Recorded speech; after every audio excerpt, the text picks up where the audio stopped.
가끔씩 TV를 보면 좀 감동이 되는 따뜻한 사람들의 이야기를 접하게 됩니다.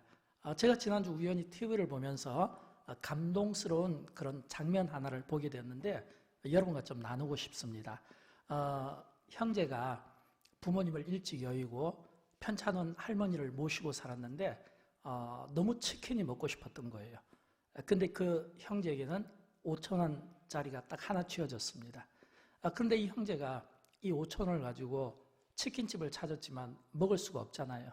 그러다가 치킨점 앞에 서서 그 점주에게 사정을 이야기했는데 뜻밖에도 그 치킨집 점주가 이 형제에게 따뜻하게 이 치킨을 대접했다고 합니다.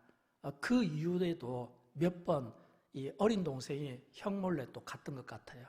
그때마다 치킨점 점주가 치킨을 이렇게 대접했다고 합니다. 지금 이야기가 아니라 1년 전 코로나로 인해서 굉장히 극심한 어려움을 겪을 때 한 이야기였습니다. 근데 이 형제가, 어린 형제가 이렇게 TV를 보는데 우연히 TV 속에서 이 코로나 바이러스가 장기화되면서 이렇게 자영업자들이 고통을 받고 있다. 이런 뉴스를 들으면서 이 형제가 굉장히 그 1년 전에 자기에게 이렇게 공짜로 치킨을 나눠준 그 사장님이 너무 고맙게 여겨진 겁니다. 그래서 그 고마운 마음을 손편지로 적어서 그 고마움을 이렇게 표현한 거예요. 근데 이것이 이제 유튜브를 통해서 또 방송을 통해서 또 이렇게 언론 매체를 통해서 소개가 되면서 이 치킨집이 대박난 거 아시죠? 굉장히 많은 주문이 막 이 치킨집으로 막 몰려들게 된 거예요. 그래서 너무 많은 주문 때문에 막 이 가게 문을 닫을 정도로 많은 사람들이 주문을 하고 또 심지어는 보니까 막 부산에서도 또는 멀리는 막 강원도에서도 주문을 하더라고요. 그분들이 치킨을 먹을 수 없잖아요. 근데 왜 주문을 했냐면 마음으로라도 이렇게 주문하고 응원하고 그리고 또 이렇게 먹지 않더라도 돈을 주어서 선행하는 사람들에 대해서 뭔가 이렇게 축복해 주고 싶어하는 이런 마음들을 그 짧은 뉴스를 통해서 보게 된 거예요. 가끔씩 이런 뉴스를 들으면 여러분 기분 좋잖아요. 가끔씩 이런 좋은 사람들의 따뜻한 마음들이 전해지면 여러분 행복하지 않습니까? 저는 평범한 한 치킨점 점주가 행한 그 선행이 참 많은 사람들이 그 반응을 보면서 제가 느낀 것은 그 한 사람의 그 선행이 많은 코로나로 어려움을 겪는 분들을 위로하고 그분들에게 감동을 주고 있다는 것을 보게 되었습니다. 사랑하는 여러분, 우리가 선행을 이야기할 때 많은 경우 누구든 마음에 돕고 싶은 마음이 있습니다. 저에게도 있고 여러분도 있고요. 근데 여러분 아시죠? 우리가 선행을 하고 싶은 마음은 있지만 사실은 또 잘 안 되는 게 선행이라는 겁니다. 왜냐하면 선행이라는 것은 내가 마음만 먹어서 되는 게 아니에요. 선행을 하기 위해서는 내가 누군가를 돕고 싶은 목마름이 있어야 됩니다. 그리고 한 걸음 더 나가서 이 목마름이 결단으로 이어져야 됩니다. 그래야 선행의 열매를 맺는 거예요. 마음만 가지고는 늘 돕고 싶은데 그러나 그 목마름이 간절하지 못하고 내가 돕겠다는 결단이 없이는 의지가 없으면 이루어지지 않는다는 겁니다. 여러분 우리가 예배 때마다 주기도문으로 마치지 않습니까? 그런데 여러분 이 주기도문이 어떻게 만들어진지 아십니까? 이 주기도문은 제자들의 예수님의 그 기도 생활을 보면서 가진 목마름의 결과였습니다. 만약 예수님께서 평범한 기도를 드렸다면 아니면 제자들이 보았을 때 예수님의 기도가 뭐 이렇게 그냥 평범하고 그냥 특별한 영향력을 끼치지 못했다면 제자들이 예수님의 그 기도를 배우고 싶었겠습니까? 예수님께서 기도하시는 그 모습이 제자들이 보았을 때 진지하고 능력이 있어 보이니까 그 기도를 배우고 싶지 않겠습니까? 성경에 보면 누가복음 11장 1절에서 예수님의 제자들이 주기도문을 배운 장면이 나오는데 이렇게 설명하고 있습니다. 예수께서 한 곳에서 기도하시고 마치심에 예수님께서 기도를 마치셨는데 제자 중 하나가 여쭈오되 주여 요한이 자기 제자들에게 기도를 가르친 것과 같이 우리에게도 가르쳐 주옵소서. 그래서 만들어진 기도가 바로 주기도문인 것입니다. 사랑하는 여러분, 예수님의 기도가 제자들이 배우고 싶어 했던 기도의 목마름을 가졌던 것처럼 또 예수님의 그 모습이 제자들에게 목마름을 가졌던 것처럼 저는 영광교회가 하는 모든 일들에 대해서 목마름이 있었으면 좋겠고요. 또 우리가 하는 일에 대해서 아름다운 열매가 있었으면 좋겠습니다. 저는 이 설교를 준비하면서 영광교회 2030 비전을 떠올려 보았습니다. 제가 자주 2030 비전에 대해서 설교하고 또는 제가 예화로 쓰고 또 제가 가끔 이 2030 비전을 이야기하는 것은 두 가지 의미 때문입니다. 잊지 않기 위해서요. 항상 기억하기 위해서. 그리고 또 하나는 점검의 의미가 있습니다. 영광교회가 2030 비전을 가지고 그 5가지 비전을 놓고 제대로 이루어지고 있는가? 이런 점검들. 왜냐하면 이 비전이요. 아무리 좋아도 이게 9호로 끝나면 열매가 없잖아요. 저는 항상 소원합니다. 영광교회 2010 때 제자훈련 비전, 영광교회 2060 때 선교의 비전, 또 영광교회 2030 교육과 그리고 또 선한 일과 통일한국을 준비하는 이런 이 비전들이 그냥 9호로 끝나지 않기를 원하고 이 비전이 그대로 이루어져서 열매를 맺기를. 그러면 우리는 계속해서 점검해야 되는 거예요. 영광교회가 제자훈련이 제대로 이루어지고 있는가? 선교가 제대로 이루어지고 있는가? 교회 교육이 제대로 이루어지고 있는가? 선한 사역이 제대로 이루어지고 있는가?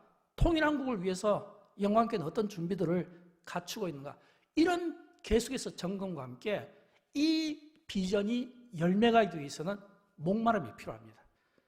이 비전에 대한 목마름이 없이는 절대로 비전은 이루어지지 않습니다. 9호로 끝날 가능성이 많습니다. 만약 여러분이 이 비전에 대한 열매를 보고 싶습니까? 그렇다면 반드시 이 비전의 성취를 위해서 내가 그 중심에서 청지기적 사명을 가지고 내가 일을 해내겠다고 하는 목마름과 간절함과 결단이 있을 때 우리는 이 거룩한 일들을 이루어낼 수가 있다고 하는 것입니다. 특별히 저는 이 5가지 비전 가운데 4번째에 해당하는 이 선한 사역에 대한 말씀을 여러분과 좀 나누고 싶습니다. 지금 코로나 바이러스 장기화로 인해서 주변에 많은 어려운 분들이 계십니다. 그리고 그런 많은 어려운 분들을 우리가 참 도와야 되는 그런 거룩한 책임이 또 우리에게는 있습니다. 이런 이 거룩한 책임과 이 부담을 갖고 목회백서를 쭉 읽어내려가면서 작년 2020년 그 어려운 그 코로나 때에 영광교회가 했던 많은 그 어려운 분들을 돕는 구제사역들을 쭉 한번 돌아보게 되었습니다. 그러면서 제 안에 하나님 앞에 감사가 있었어요. 정말 어렵고 극심할 때에 어떤 의미로 보면 하나님 앞에 가장 크게 쓰임받은 한 해가 되지 않았던가. 물론 그것이 가능한 것은 우리 장로님들을 비롯하여 구제부 그리고 우리 모든 성도들의 눈물겨운 헌신의 결과고 땀의 수고의 저는 결과라고 생각합니다. 그러면서 또 동시에 2030 비전을 또 떠올려 봅니다. 2030 비전 2021년에도 하나님 제자훈련, 선교, 교육, 그리고 선한 사역, 통일한국 이것이 9호로 끝나지 않게 하시고 이것이 열매를 맺게 해주시고 이 열매를 위해 또 영광교회는 어떤 또 헌신과 어떤 노력들을 기울여야 됩니까? 라는 이런 이 거룩한 고민이 제 안에 있었다고 하는 것입니다. 왜냐하면 이런 어려운 일들을 통해서 영광교회가 목표하는 바는 그 어려운 분들 곁에 교회가 있다는 것, 그 어려운 분들 곁에 우리가 있다는 것, 이걸 보여주고 싶은 겁니다. 여러분, 내가 어렵고 힘들 때 기댈 곳이 있는 사람과 기댈 곳이 없는 사람의 차이점을 아시죠? 내가 어렵고 힘들 때, 내가 쓰러질 때 나를 받아줄 사람이 있는 것과 없는 것의 차이점을 아시죠? 내가 너무 힘들 때 내가 좀 기대고 싶고 울타리에 들어가고 싶을 때 문을 열고 내가 받아주는 것과 그렇지 않은 차이점을 아시죠? 저는 그런 의미에서 영광교회가 2030 비전, 선한 사역 비전 이것이 9호로 끝나지 않았으면 좋겠고 이게 실제적으로 어려운 분들에게 도움을 주는 그런 사역으로 비춰졌으면 좋겠어요. 그러면서 지난 한 주 동안 기도하면서 제가 받은 말씀이 디모데전서 6장 18절 말씀입니다. 선을 행하고 선한 사업을 많이 하고 나눠주기를 좋아하며 이 말씀 앞에서 참 많은 두려움과 떨림 속에서 영광교회는 선을 행하고 선한 사업들을 많이 하고 있는가? 나눠주기를 좋아하고 있는가? 이 부분을 생각하지 않을 수가 없는 겁니다. 여러분, 교회의 회복은 어디에서부터 시작될까요? 교회의 회복은 세상의 복음을 증거함으로부터 그리고 어려운 이웃들을 돕는 데서부터 교회의 회복은 시작된다는 것입니다. 또 이 교회 회복을 위해서 우리가 이 선한 사역들을 해야 되는 것은 이거는 창조주 하나님이 우리를 이 세상에 만드실 때 만드신 목적이기도 합니다. 왜냐하면 성경은 우리에게 많은 경우에 선행에 대해서 설명을 하고 있거든요. 그 가운데 대표적으로 한 3구절만 한번 보도록 할까요? 에베소서 2장 10절을 보면 우리를 창조하신 목적입니다. 우리는 그가 만드신 바라. 이 말은 우리가 하나님의 만드신 바, 작품이라는 뜻이거든요. 그리스도 예수 안에서 선한 일을 위하여 지으심을 받은 자니, 우리 한 사람 한 사람 하나님께서 우리를 만드실 때 목적이 그리스도 예수 안에서 선한 일을 위하여 지으심을 받았다는 겁니다. 예수님께서는 마태복음 5장 16절에서 너희 착한 행실을 세상 가운데 보여줌으로써 하나님께 영광을 돌려드리라고 했습니다. 디도서 2장 14절 말씀 우리 같이 한번 읽어보도록 할까요? 그가 우리를 대신하여 자신을 주심은 모든 불법에서 우리를 속량하시고 우리를 깨끗하게 하사 선한 일을 열심히 하는 자기 백성이 되게 하려 하심이라. 아멘. 조금 전 우리 장로님께서 기도해 주신 것처럼 이제 우리는 곧 고난주간을 준비하게 될 것이고 또 우리는 부활의 아침을 맞게 될 것입니다. 예수님께서 우리를 대신해서 고난받으신 그 의미는 우리를 깨끗하게 해서 선한 일을 열심히 하는 자기 백성으로 삼고자 하는 하나님의 뜻이 있다고 하는 것입니다. 더 중요한 것은요, 우리가 이런 선한 일을 했을 때 결과입니다. 결과. 여러분 어떤 결과가 올까요? 이 선한 일을 할 때 우리에게 주시는 약속된 축복이 있는데 오늘 본문 6장 19절 말씀입니다. 여기에 보면 우리가 선한 일을 할 때, 선을 행할 때, 나눠주기를 좋아할 때 이것이 장래의 자기를 위하여 좋은 터를 쌓는다는 것이에요. 이것이 장래의 자기를 위하여 좋은 터를 쌓아둔다는 것입니다. 이 말씀은 우리가 소유를 땅에 두는 것이 아니라 하늘에 둔다는 것입니다. 우리가 소유를 땅에 심는 것이 아니라 하늘에 심는다는 거예요. 이 말씀은 자기를 위해서 사는 것이 아니라 하나님이 우리에게 주신 것을 가지고 선행을 통하여, 물론 이것은 당연히 구원받은 자의 살아야 되는 모습이고 구원받은 자가 보여줄 모습이기도 하지만 우리가 선을 행하면 하늘의 보화를 쌓아준다. 이 말은 하나님의 나라를 확장하고 넓힌다는 의미가 있다고 하는 겁니다. 저는 영광교회 2030 비전 가운데 네 번째 이 선한 사역을 묵상할 때마다 항상 제 안에 떠오르는 환상이 있습니다. 비전이 있습니다. 그것은 요셉의 축복입니다. 창세기 49장 22절을 보면 요셉은 무성한 가지가 되어서 그 샘 곁에 무성한 가지가 되어서, 이 말은 뭐냐면 샘 곁에 무성한 가지라는 것은요 굉장히 깊이 뿌리를 내리고 많은 가지를 만들어내거든요. 가지가 담을 넘었더라. 여러분, 담을 넘었다는 이 의미는 나눔을 뜻하는 겁니다. 담을 넘었다는 이 의미는 내 것을 내가 움켜쥐는 것이 아니라 내 것을 다른 사람에게 나눠준다는 것입니다. 가지가 심을 필요로 하는 사람에게는 그늘이 되어주기도 하고 열매가 필요한 사람에게는 담을 넘어서 열매를 따먹을 수 있도록 요셉이 그 역할을 해준다는 겁니다. 그렇다면 여러분, 이 요셉의 복은 요셉 개인 복이 아니라 뛰어넘어서, 이 담을 뛰어넘었다니까 이웃, 또 뛰어넘어서 민족, 뛰어넘어서 세계를 위해서 이 요셉의 열매가 쓰임을 받더라는 겁니다. 이게 한 사람이 주는 영향력이고 하나님 앞에서 쓰임받는 사람의 보여주는 어떤 비전의 모습은 바로 이런 모습이 되어야 되지 않을까요?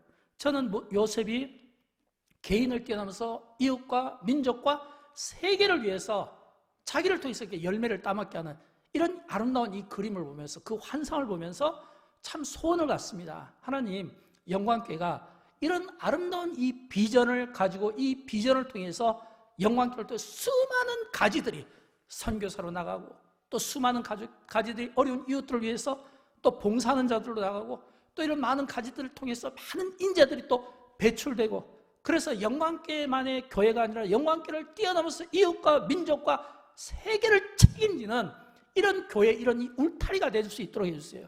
이런 이 기도들을 우리가 함께 드려야 되지 않을까요? 저는 주변을 돌아보면 이제 이 코로나 바이러스가 장기화되면서 백신도 나오고 대안도 나오고 있지만, 그러나 여전히 어려운 현실 속에서 여전히 허덕이는 많은 분들을 보면서, 그 고난받는 분들을 보면서 가지는 마음의 아픔과 또 책임을 느끼지 않을 수가 없는 겁니다. 특별히 요즘 언론에서 이런 많은 지원금들을 푼다고 하는 이런 희망 섞인 이런 메시지들이 자꾸 보도될 때마다 참 우리가 많은 위안들을 받지만, 그러나 또 한편으로는 또 마음의 아픔도 있어요. 왜냐하면 이 언론의 사각지대에 있는 이 재정이 어려운 교회들이 있잖아요. 이 재정이 어려운 이 교회들, 이런 교회들을 보면 마음이 정말 아파요. 왜냐하면 갈수록 이 코로나 바이러스가 이 사람들 사이에서 부익부 빈익빈, 점점 이 소득의 격차가 뭐 교회도 그렇고 개인도 그렇고 사업도 그렇고 이게 갈수록 이 빈부의 격차가 커지는 가운데서 이 허덕이는 분들은 자영업자도 있고 소상공인도 있고 또는 어려운 이런 생계를 유지하는 분들도 있고 또는 소년 소녀 가정들도 있고 또는 몸이 불편한 분들도 있고 또 그 가운데는 이 자립이 어려운 교회들도 많이 볼 수 있다는 거예요. 최근에 참 이 여수 지역에서 이 교회가 경제적인 이 자립이 어려서 폐쇄되었다는 것을 제가 벌써 세 번째 이 폐쇄되었다는 이야기를 들었습니다. 더 많이 있을 수도 있죠. 이것은 참 우리가 어떤 면으로 보면 하나님의 교회가 하나 세워지는 것을 우리가 기뻐하고 축복하고 그 교회가 세워짐으로 인해서 우리가 갖는 어떤 기대와 열매들이 있잖아요. 이런 경제적인 이 어려움 속에서 이렇게 허덕이는 이런 많은 어려운 교회들을 보면서 정말 너무너무 마음이 아파요. 여러분, 스위딩 박사가 이런 이야기를 했어요. 스위딩 박사가 우리 인생의 마지막 순간에 문제가 되는 것은 얼마를 벌었냐가 아니라 얼마를 주었느냐, 벌었냐가 아니라 주었느냐입니다. 예수님께서도 비슷한 말씀을 해주셨어요. 우리에게 주는 자가 복되다고 했잖아요. 사도행전 20장 35절을 보면 주 예수께서 친히 말씀하신 바 주는 것이 받는 것보다 복이 있다. 주는 것이 받는 것이 복되다. 기억하면서 살아 이거예요. 기억하여야 할지라. 그러니까 우리는 받는 데 익숙하지만 사실은 복은 내가 받음으로써 받는 게 아니라 줌으로써 내가 복이라는 거예요. 주는 사람이 주는 자가 복되다라고 하는 겁니다. 사람들은 자꾸 행복을 소유에서 찾고 싶어 합니다. 소유가 자기를 행복하게 만든다고 생각합니다. 그래서 그 소유를 위해서 물불 가리지 않는 소유 지향적 가치를 가지고 있습니다. 그러나 여러분, 소유가 정말 행복하게 하나요? 오히려 근심 걱정은 작은 집에서 산 사람보다 큰 집에서 산 사람이 더 근심 걱정이 많은 거예요. 성경은 우리에게 분명히 그 점을 가르쳐주고 있습니다. 솔로몬을 생각해 보십시오. 솔로몬은 어떤 의미로 보면 성경에 나오는 사람 가운데 가장 부자일지 몰라요. 그런 가장 부자와 같은 삶을 살았던 솔로몬이 고백한 것은 자기가 헤아려 있는 것을 다 가져보았는데 내린 결론은 헛되고 헛되니 모든 것이 헛되다. 보니까 다 헛되더라는 거예요. 이 말은 결코 소유가 그 사람을 행복하게 하지 못한다는 겁니다. 그런데 우리는 계속해서 소유가 우리를 행복하게 한다고 생각하니까 소유의 노예가 되어 있고 그 소유 속에서 자기 자신들이 이 노예처럼 종처럼 살아가고 있는 이런 모습들을 우리가 많이 보일 수 있다는 거예요. 오히려 성경은 역설적으로 소유보다 중요한 것은 하나님을 믿는 믿음이라고 우리에게 가르치고 있습니다. 소유보다 중요한 것은 하나님을 믿는 믿음이라는 거예요. 믿음을 통해서 신앙의 열매를 맺게 되고 하나님이 우리에게 소유를 주신 것을 통해서 우리가 이 선행의 열매를 맺게 되는 것입니다. 저는 그런 의미에서 오늘 사도 바울이 그가 목회 제자가 되고 목회의 아들이 되는 디모데 목사에게 준 그 마지막 그 메시지가 뭐냐면 오늘 본문 말씀이거든요. 디모데에게, 디모데 목사야, 너 소유로 선행을 많이 맺어라. 이걸 좀 권면하고 있는 거예요. 여러분, 바울이 디모데에게 목회하면서 선행의 열매를 많이 맺으라고 할 때 어떤 의미가 담겨져 있을까요? 두 가지 의미가 담겨져 있습니다. 첫째는 소유가 주는 한계입니다. 어떤 한계일까요? 본문 17절에 보면 내가 이 세대에게 부한 자들을 명하여 마음을 높이지 말고 정함이 없는 재물에 소망을 두지 말고, 여기에서 정함이 없는 재물에 소망을 두지 말라는 것은 이 재물이라는 것은 있다가도 없고 없다가도 있는 거예요. 많다가도 한순간에 사라질 수가 있는 것이고 없다가도 하나님이 또 채워주시면 있는 거예요. 그러니까 이 정함이 없는 이 재물에 소망을 두지 말라는 겁니다. 또 두 번째는 우리를 청지기로 삼아 주셨기 때문입니다. 여러분, 청지기는 뭡니까? 청지기는요, 자기 게 없는 거예요. 청지기는 반드시 모든 것을 주인의 소유로 여기는 겁니다.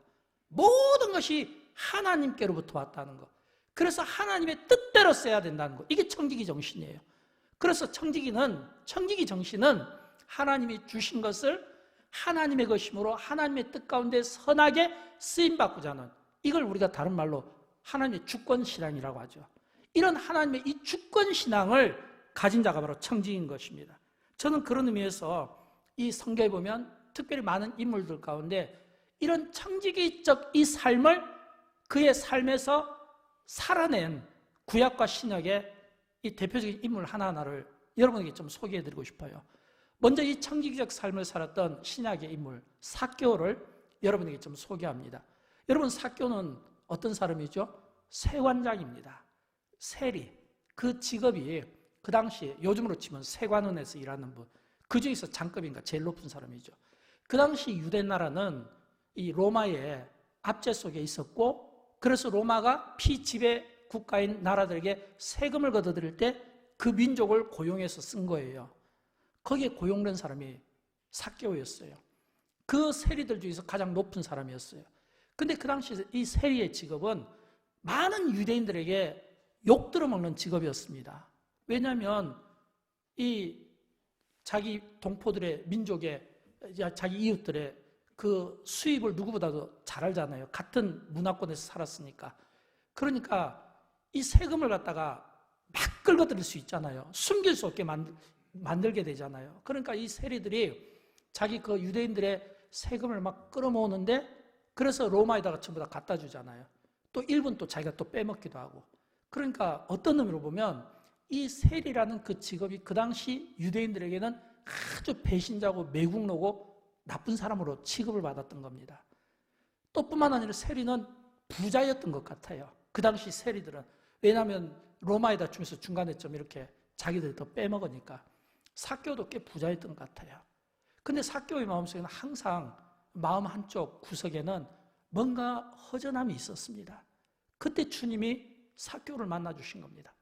그때 예수 그리스도께서 삭개오를 만나 주실 때 삭개오가 예수님을 영접하고 회개가 이루어집니다. 여러분, 예수 그리스도를 제대로 만나면요, 반드시 그 영접은 회개와 연결이 되고, 그리고 예수 그리스도를 제대로 만나면 반드시 그 삶에 터닝 포인트가 이루어집니다. 이 말은 자기의 잘못된 삶을 되돌이키고 주님이 주신 그 은혜의 삶으로 새로운 삶에 대한 어떤 결단과 헌신들을 하게 된다는 거예요. 여러분, 삭개오가 예수 그리스도를 통해서 그가 어떤 변화를 받았을까요? 그의 그 변화의 모습을 한번 말씀을 통해 보도록 할까요? 누가복음 19장 8절과 9절 말씀인데 같이 한번 읽어보도록 할까요? 삭개오가 서서 주께 여짜오되 주여 보시옵소서, 절반을 가난한 자들에게 주겠사오며 만일 누구의 것을 속여 빼앗은 일이 있으면 내 갑절이나 갚겠나이다. 예수께서 이르시되 오늘 구원이 이 집에 이르렀으니 이 사람도 아브라함의 자손이미로다. 아멘. 여러분, 지금 삭개오가요, 예수님을 영접합니다. 그리고 그의 삶에 회개가 이루어졌겠죠. 그리고 그의 삶에 변화가 이루어졌겠죠.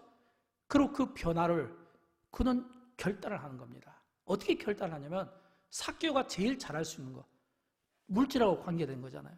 그가 재산이 많은 것 같았어요. 예수 그리스도께 주님 보십시오, 내 소유의 절반을 가난한 자들에게 주었습니다. 소유의 절반을 가난한 자들에게 주겠다는 거예요. 여러분, 우리가 믿음이 있지만, 그래서 그 믿음으로 이렇게 살아야 된다는 것을 알고 있지만 이거를 실천하고 결단하는 것은 진짜 어려운 일입니다. 근데 삭개오는 절반을 드리는 거예요. 내가 만약 남을 속인 것이 있으면 4배로 갚겠습니다. 여러분, 이런 이 결단과 이런 이 행동을 옮길 수 있었던 것은 왜일까요? 예수 그리스도를 만나면서 그 안에서 그의 달라진 그의 삶과 신앙을 우리에게 보여주는 겁니다. 우리가 신앙생활하면서 많은 경우 우리는 이 신앙생활하면서 자꾸 신앙의 지식을 뽐내고 싶어하고 아는 것을 자랑하고 싶어하는 거예요. 여러분, 우리가 신앙의 지식을 뽐내는 것이 아니라 내가 얼마만큼 이 말씀대로 순종적인 삶을 내가 살아들이고 있는가, 삶의 열매로 우리가 보여줄 수 있어야 돼요. 저는 여러분, 우리가 지식을 뽐내기보다는 우리가 적은 일이지만 열매로 우리가 삶을 보여줄 수 있는 이런 성숙한 이런 신앙인의 모습을 살았으면 좋겠습니다. 두 번째, 우리는 구약의 인물 가운데 요셉을 만나게 됩니다. 앞에서 제가 잠깐 말씀드렸듯이 이 요셉이요, 그가 애굽의 총리가 되면서 제일 먼저 한 일이 있습니다. 요셉이 애굽의 총리가 된 것은 그가 애굽왕 바로의 꿈 해석을 해주었기 때문입니다. 아무도 애굽의 그 바로왕이 그 꿈을 해석해 주지 못해서 근심에 차 있을 때 요셉이 그의 꿈을 해석해 주고, 해석으로 끝난 것이 아니라 대안까지 만들어준 거예요. 그러니까 애굽의 바로왕이 히브리 사람이고, 히브리 사람으로서 지금 애굽의 지금 그 감옥에 갇혀 있는 그 요셉의 신분을 갑자기 급상승시켜 준 거예요. 총리로 만들어줬다 이거예요. 그만큼 애굽왕 바로가 요셉을 신임했다는 뜻도 되고, 그만큼 요셉의 그 진실함이 인정받았다는 뜻도 되지 않겠습니까? 요셉이 애굽의 총리가 돼서 한 일은 이거였어요. 7년 동안 풍년이 들었을 때 그 풍년을 낭비하지 않았다는 겁니다. 7년 동안 풍년 때 그는 많은 창고를 만들어서 그 모든 곡식들을 곳곳에 저장하는 지혜를 가졌습니다. 그리고 7년의 흉년의 때에는 그 창고를, 요셉의 그 창고를 열어서 모든 사람들에게 나눠준 거예요. 사람들이 기근의 때에 곡식을 구하러 애굽왕 바로에게 오면 애굽왕 바로는 요셉을 찾아가라. 요셉이 해결해 줄 것이다. 그래서 찾아가면 해결을 받은 겁니다. 창세기 보면 나오죠. 창세기 41장 56절과 57절 말씀을 같이 한번 읽어봅니다.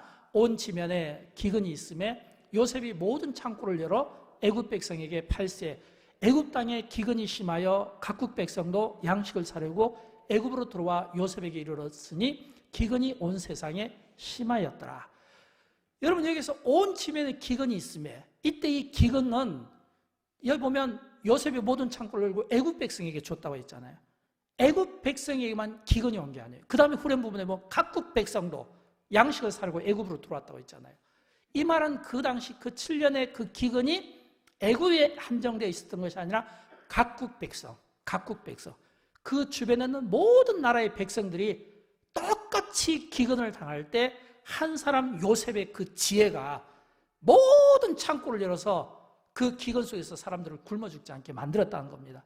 그럼 여러분, 우리가 이거를 요셉의 청지기적 관점에서 볼 때 요셉의 청지기적 삶은 이거는 100점짜리 삶이죠. 왜냐하면 사람들은 풍요 때에 누리고 싶어 합니다. 자랑하고 싶어 합니다. 즐기고 싶어 합니다. 만약 우리가 풍요 때 누리고 즐기고 하고 싶은 거 다 하면 우리가 어떻게 흉년의 때를 준비할 수 있겠습니까? 요셉이 많은 창고를 두었다는 것은 그가 풍년의 때에 자기 인생을 낭비하지 않았다는 거예요. 즐기지 않았다는 거예요. 오히려 하나님 주신 이 풍년의 때를 내다보는 지혜를 통하여 흉년을 준비하는 그런 그 성숙함을 가졌다는 거예요. 그런 그 청지기적 그의 삶이 이 요셉 한 사람으로 인해서 많은 사람들이, 주변에 있는 많은 나라의 사람들이 도움을 얻게 되었다라고 하는 겁니다. 사랑하는 여러분, 나눔이라고 하는 것은요, 소유로 하는 게 아닙니다. 오히려 제가 경험한 바로는 소유가 많은 사람은 절대 나누지를 못해요. 나눔은 소유로 하는 것이 아니라 존재의 넉넉함으로 하는 거예요. 마음의 여유가 있고 내면의 충만함을 가진 자가 내가 나눌 수 있는 것이지 소유로 하는 것이 아닙니다. 건물로 하는 것이 아니에요. 사람 수로 하는 게 아니에요. 이거는 존재의 내면이 마음의 평안함과 내가 그리스도의 그 마음과 그 국민의 마음을 가지고 돕고자 하는 목마름과 무엇이 포함된다고 결단이 있을 때 저는 이 일이 가능하다고 믿습니다. 저는 그런 의미에서 영광교회가 참 모든 이 하나님 주신 이 복들의 이 창고들을 열어서 이런 어려운 이웃들, 기근에 처한 이 백성들을 요셉이 도왔던 것처럼 이런 그들을 돕고자 하는 이런 적극적인 이 마음들이 우리 안에 있어야 된다고 생각을 합니다. 많은 분들이 저에게 이런 질문을 합니다. 목사님, 영광교회는 선교도 많이 하고 영광교회는 구제도 많이 하고 지금도 많이 하고 있는데 또 해야 됩니까? 이런 질문들을 받을 때마다 제가 항상 비슷하게 하는 이야기가 있습니다. 이런 일을 할 수 있는 것은 교회밖에 없으니까 해야 되는 거예요. 이런 일을 할 수 있는 것은 교회밖에 없으니까 해야 되는 거예요. 여러분, 우리가 구제하고 우리가 선교하고 우리가 어려운 일들을 돕고 이런 일을 할 수 있는 것은 교회밖에 없는 거예요. 어떤 기관이, 국가가 감당할 수 없는 겁니다. 여러분, 우리가 한국교회 역사를 보고 한국 사회를 보면 이 한국의 역사 가운데 나라가 어려움에 처하고 나라가 참 경제적으로 위기를 만났을 때마다 참 교회가 곡간을 풀어서 많은 어려운 분들을 살리고 지금도 이런 남북의 긴장 대치 속에서도 유일하게 교회만이 들어가서 복음과 함께 물질을 나눌 수 있는 이런 나눔을 할 수 있는 게 교회밖에 없다는 거예요. 이런 일을 할 수 있는 게 교회밖에 없으니까 우리는 또 해야 된다고 이렇게 말을 할 수 있어야 된다고 하는 겁니다. 그러나 또 제 안에는 이런 또 답이 있어요. 우리가 이 일을 함으로써 우리가 받는 게 많아요. 복이 있어요. 여러분, 성경은 우리에게 선행하는 자들에게 주시는 복에 대한 말씀이 있습니다. 두 가지 복이 있는데 하나는 이생과 하나는 내세의 복입니다. 먼저 이생의 복을 보면 우리가 조금 전에 봤던 6장 19절 말씀, 여기에 보면 다시 한번 제가 읽어드릴게요. 장래에 자기를 위하여 좋은 터를 쌓아 참된 생명을 취하는 것이니라. 이렇게 말씀되어 있잖아요. 장래에 자기를 위해 좋은 틀을 쌓는다는 겁니다. 많은 사람들은 이 선행을 맺을 때 자기 소유가 나가니까, 교회의 소유가 나가니까 이게 숫자적으로 보면, 산술적으로 보면 손해라고 생각합니다. 근데 그건 잘못된 계산입니다. 하나님이 축복하시면요, 몇 배로 얻는 거예요. 절대 내가 남을 돕는 것이 이게 산술적으로 손해가 아니에요. 오히려 성경은 역설적으로 우리에게 도전하고 있습니다. 복을 우리에게 말씀하고 있습니다. 잠언의 지혜를 좀 배워볼까요? 잠언 19장 17절 말씀 우리 같이 한번 읽어보도록 할까요? 가난한 자를 불쌍히 여기는 것은 여호와께 구워드리는 것이니 그의 선행을 그에게 갚아주시리라. 아멘. 여러분, 가난한 자를 불쌍히 여기는 것은요, 여호와께 구워드리는 것이라고 했어요. 이 말은 우리가 선행하는 것은 하나님께 구워드리는 겁니다. 그러면 하나님께서, 우리가 하나님께 구워드렸는데 그러면 하나님께서 그걸 안 갚으시겠어요? 당연히 갚죠. 그의 선행을 그에게 갚아주시리라. 가난한 자를 불쌍히 여기는 것은 여호와께 구워드리는 것이니 그의 선행을 그대로 갚아주신다는 겁니다. 저는 이 약속을 믿습니다. 우리가 선행할 때 이 약속을 믿습니다. 그래서 성경에 보면 우리가 좋아하는 말씀이 있잖아요. 시편에 보면 하나님께서 의인에게 어떤 복을 주시는가, 우리 같이 한번 읽어보도록 할까요? 내가 어려서부터 늙기까지 의인이 버림을 당하거나 그의 자손이 걸식함을 보지 못하였도다. 그는 종일 통한 은혜를 베풀고 구워주니 그의 자손이 복을 받는도다. 아멘. 계속해서 은혜를 베풀고 구워주는데 그 자손이 어떻게 한다고? 복을 받는도다 이거예요. 성경은 우리에게 의인이 어려서부터 늙기까지 절대로 버림당하는 일이 없다는 겁니다. 오히려 하나님께서 그의 자손에게 복을 주신다는 겁니다. 여러분, 과거 청교도 그 사람들은요, 이 복을 그들은 정확히 이해한 겁니다. 그들이 그 어려운 가운데 그 신대륙에 그들이 들어갔을 때 아무것도 없었어요. 아무것도 없었는데도 불구하고 그들은 이런 고백을 드린 겁니다. 하나님께서 우리의 필요보다 더 주신 것은, 여러분 한번 생각해 보십시오.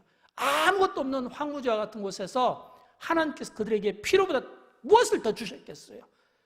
우리가 생각할 때 그들의 이 고백은, 그들이 생각하는 이 필요보다 더 주셨다고 할 때, 이거는 우리가 숫자적으로 보면 미미해 보일 수 있습니다. 그러나 거기에 대한 감사함을 가지고 두 가지 책임을 그들이 부여받았다는 고백을 하는 겁니다. 하나님이 우리의 필요보다 더 주신 것은, 첫째는 감사의 책임과 두 번째는 나눔의 책임이라는 겁니다. 이 감사와 나눔, 이 두 가지의 이 책임을 우리에게 부여해 주시기 위하여 하나님께서 우리에게 주셨다라고 하는 이런 이 고백을 드리고 있다라고 하는 겁니다. 그런가 하면 여러분, 내세의 영광스러운 복도 있습니다. 내세의 영광스러운 복이라는 것은, 우리는 많은 경우 이 세상에서 부귀영화를 얻고 싶어 합니다.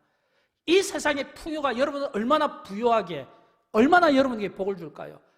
우리가 많은 경우 100세 인생을 자랑하는데, 그러나 하나님 앞에서 하나님의 세법에 의하면 이 100세 인생은 별로 의미가 없는 겁니다. 우리가 아무리 100년을 산다 하더라도 그 100년의 그 풍요가, 이거는 유한한 삶인데, 우리가 하나님 나라에서 천국에서 무한하게 살아갈 그 영광스러운 삶과 여러분 비교가 되겠습니까? 저희 어머니께서 몸이 불편하셔서 지금 요양병원에 의탁하고 계십니다.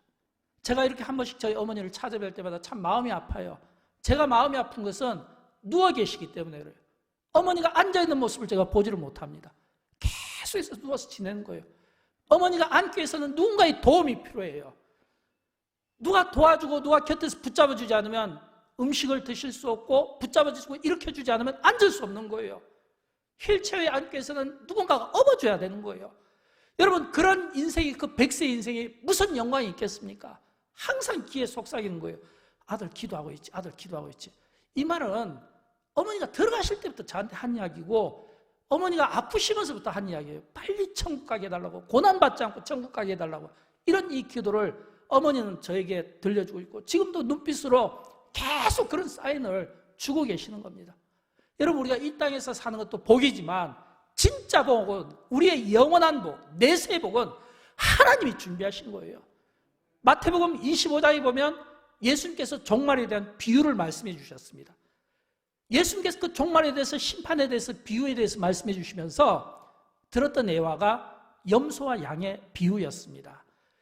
염소는 불신앙적인 삶을 살았기 때문에 지옥에 떨어진다는 것이고, 양은 신앙적인 삶을 살았기 때문에 천국에 떨어진다는 거예요. 그러면서 이 염소와 양의 이 비유를 들으면서 예수님께서 좀 더 쉽게 설명해 주시기 위하여 쓴 표현이 뭔지 압니까?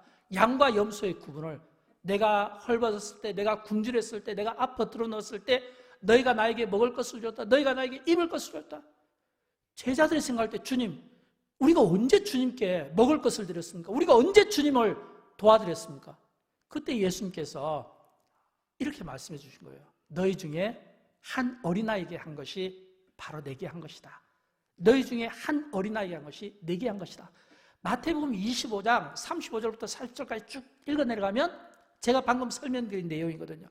그 설명드린 내용이 그 마지막 40절에 보면, 여기 빨간 것이 보면, 너희가 여기 내 형제 중에 지극히 작은 자 중에 하나에게 한 것이 곧 내게 한 것이라. 예수님께서 양과 염소의 비유를 들으면서, 선행과 불신앙의 비유를 들으면서 선행을 이야기할 때 작은 자 하나에게 한 것이 바로 내게 한 것이라. 이 말은 우리가 어렵고 작은 자를 도운 것이, 그 작은 자에게 한 것이 주님이 기쁜 마음으로 받아주셨다는 것을 오늘 우리에게 들려주고 있는 겁니다. 사랑하는 여러분, 훗날 우리가 마지막 때 우리가 주님 앞에 섰을 때 우리는 어떤 질문들을 받을까요? 우리가 생각하는 질문과 주님이 우리에게 생각하는 질문은 분명히 다를 것입니다. 우리가 주님 앞에서 받고 싶은 질문은 이거겠죠? 주님, 우리가 이 세상에 살면서 이런 성공을 했습니다. 이런 물질의 부여를 누렸습니다. 이런 풍요를 누렸습니다. 이런 자식들이 성공한, 이런 이야기를 우리는 하고 싶겠죠. 그러나 예수님은 우리에게 그런 질문들을 하지 않을 것입니다. 주님의 질문은 내가 세상에서 얼마나 부귀영화를 누렸냐, 여기에 관심 있는 것이 아니라 얼마나 선행을 했느냐, 얼마나 선한 사업들을 많이 했느냐, 얼마나 어려운 이웃들을 도와줬냐, 얼마나 나누는 것을 즐거워했느냐, 그런 이야기 아니겠습니까? 이런 이 다른 질문들 앞에서 우리가 주님 앞에 섰을 때 어떤 답변들을 우리가 할 수 있어야 될까요? 사랑하는 여러분, 하나님 나라의 영적 원리는 다른 게 아닙니다. 심고 거두는 대로 거두는 진리입니다. 심는 대로 거두는 진리예요. 우리가 잘 아는 시편 말씀이 있잖아요. 시편 말씀에 보면 126편 5절에 보면, 눈물을 흘리며 씨를 뿌린 자는 어떻게 해요? 기쁨으로 거두리라. 씨를 뿌리면 기쁨으로 거두는 거예요. 근데 씨를 뿌리러 나가는 자들은 어떻게 된다고요? 기쁨으로 돌아오리라 그랬거든요. 뿌리는 자의 기쁨이 있고 뿌리고 돌아온 자의 기쁨이 있다는 겁니다. 이건 뭘 뜻할까요? 우리는 많은 경우 뿌리고 싶죠? 그러나 뿌리고 싶지만, 뿌려야 된다는 것은 알지만, 그러나 뿌리는 사람은 그렇게 많지 않습니다. 또 뿌리는 사람 가운데서 그것을 다시금 거두어서 드린 사람은 또 많지 않습니다. 그래서 우리는 어떤 선한 일을 할 때 그 선한 일에 대한 목마름이 있어야 되고, 그 선한 일을 내가 해내겠다고 하는 결단이 없이는 절대 할 수가 없는 거예요. 마음만 가지고는 되지 않는다라고 하는 겁니다. 사랑하는 여러분, 오늘 우리 시대는 참으로 어렵고 힘듭니다. 이런 어렵고 힘들 때 우리가 어려운 이웃들을 돌아보는 것은 당연한 일이고, 이것은 교회가 가져야 되는 거룩한 부담이고, 또 이런 이 교회와 성도들이 이 일을 감당하기 위해서 먼저 우리가 전제되어야 될 것인데, 그것은 뭐냐면 회복입니다. 여러분, 저는 지난 2주 동안 여러분에게 모세의 삶과 다윗의 삶을 통해서 회복을 말씀드렸습니다. 왜 제가 모세와 다윗의 삶에 대해서 회복을 말씀드렸냐면, 모세가 그가 40년 동안 애굽의 왕자로 살았지만, 그러나 그가 살인죄를 지고 그가 미디안 광야에서 40년 고난받으면서 있을 때 하나님께서 떨기나무 가운데서 그를 만나주심으로 모세가 회복했을 때 비로소 그의 눈에 보인 것은 애굽에서 고난받는 200만 명의 자기 동포였어요. 보지 못했던 것을 하나님이 만나주심으로써 그 눈이 선명하게 보였다고 하는 겁니다. 다윗도 마찬가지입니다. 여러분, 다윗이 그가 범죄했을 때는 눈앞에 죄밖에 안 보였던 거예요. 자신의 욕망밖에 안 보였던 거예요. 그러나 하나님께서 선지자 나단을 통해서 그를 깨닫게 해주시고 그가 회개하고 참회하였을 때 이 다윗의 회복은 누구를 보게 되었을까요? 옆에 눈물 흘리는 사람을 보면서 위로자의 삶을 살게 되었다는 겁니다. 여러분, 교회가 회복하면, 성도가 회복하면 그 다음 단계는 다른 사람들을 돌아보게 되는 겁니다. 저는 그런 의미에서 교회의 회복을 위해서, 성도의 회복을 위해서 우리가 우리 자신만 보면 절대 볼 수 없잖아요. 어려운 이웃들을 보면서 우리가 그분들을 돌아볼 때 저는 우리의 회복이 더 빨리 이루어지고 교회의 회복은 더 빨리 이루어진다고 믿습니다. 사랑하는 여러분, 예수님의 섬김을 생각해 보십시오.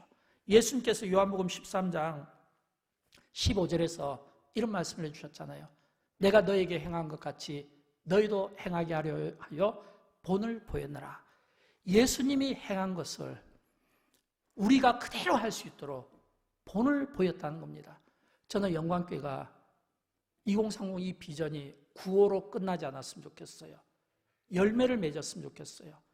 많은 어려운 분들이 영광교회라고 하는 이 울타리 때문에 소망을 가졌으면 좋겠습니다.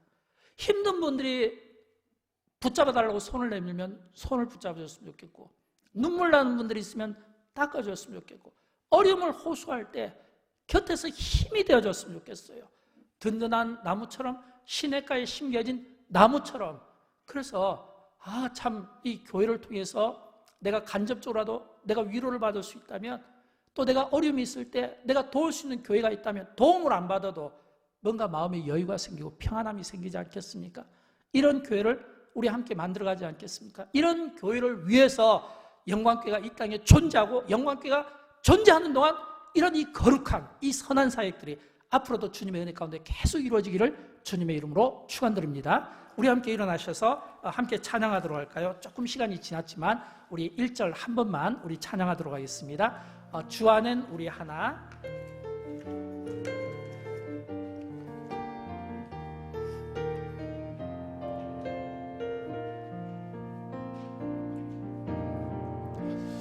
주 안엔 우리 하나. 모습은 달라도 예수님 한 분만 바라네.